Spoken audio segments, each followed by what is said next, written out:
So one time, I got asked by this priest to go out with him to lunch. And I remember when I told my friends this, they made fun of me. They said, you do know that he just wants to recruit you to the priesthood, right? That's the only reason he asked you to go to lunch. You know, for me, I never actually looked at it as being recruited to something. I just knew that these guys were happy in what they were doing, that they were giving their whole lives to it, and this is what I wanted to imitate.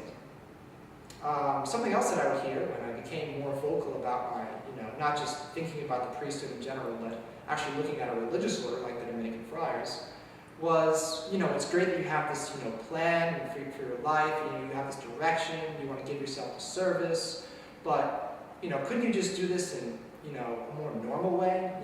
Why do you have to live this extra special life as a religious, as a friar? Why go through all this trouble? And I didn't know at the time, but St. Thomas Aquinas actually talks about this. In one of his articles, he talks about the religious state, and he calls it a state of being perfected. Most importantly, he talks about the state as it revolves around love.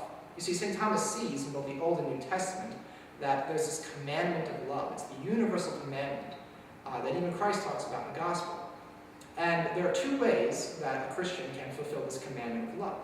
The first way is so that you don't love anything more than contrary to or equal to God.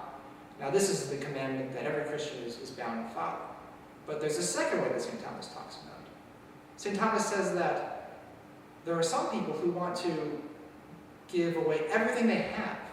They want to sell all they have and go to follow Christ. And this is what I wanted to do with the Dominican Friars. I wanted to give up everything I had. I didn't want to live for myself. I want to be a man of the gospel. I want to be able to have my life completely free to serve others, to minister to them, and to share the gospel with them. And in so doing this, give my life completely to Christ. And God willing, as a priest, to imitate Christ. And this is what attracted me to the Dominicans.